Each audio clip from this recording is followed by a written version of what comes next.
going to say a few words on Hinduism, but I will defer. I won't do too much on the African presence in India because we have the paramount expert on the subject here. And so I will defer to Brother Ranoko since we have him. I won't busy the airwaves or throw trash in the well. We will let Brother Ranoko bless us with the details of the African presence in India. As an historian of religion, I will have a word or two to say about the African origin of Hinduism. And I will touch on the ancestors' will. Y'all Muslims not upset at that. No, sir. Go ahead, Go ahead. T. Why did I say ancestors' willing rather than Allah willing? Well, if I may, I'm not doing theology. I think this is a teachable moment. Right. Go ahead, God. Go ahead. Go ahead. Come on. Brother Ranoko, I don't know if you know, but throughout the Quran, God uses the first person plural, nahnu, we. Right. Come on, man. Go ahead. Now, I know some of us want to dismiss that as the linguistic phenomenon called the we of majesty, or the royal we. That would be fine and an adequate explanation if we were talking about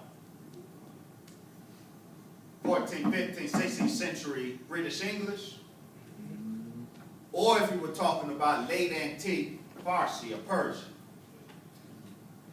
But in fact, many Indo-European languages, because the so-called royal we is a Indo-European linguistic phenomenon.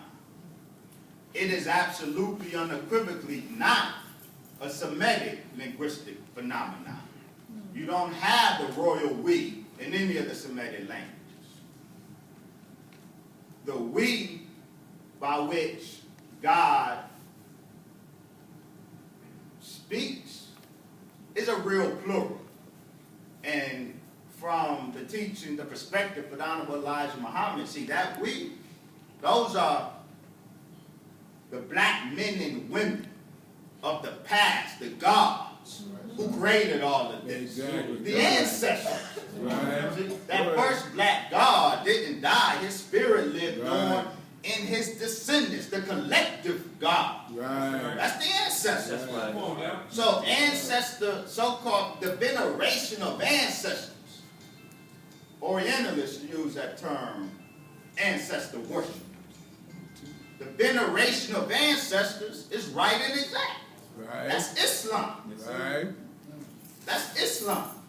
It was a collective we, the ancestors, who did some of this cosmic work.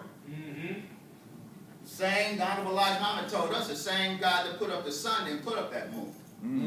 Go ahead. We, the ancestor, the collective. That's right. So I say, That's right. my Islam is as eligible for condemnation as ancestor worship by those who lack understanding Right.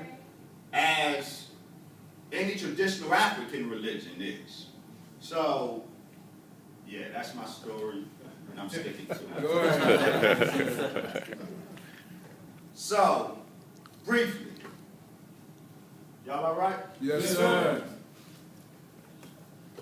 To close that note, thank you, Brother Ranoko, for planting that seed that without which this whole project of mine couldn't be possible.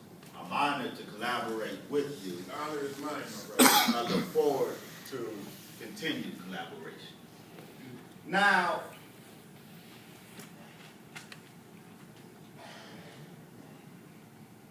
this is a 1st, 2nd century Buddhist sculpture.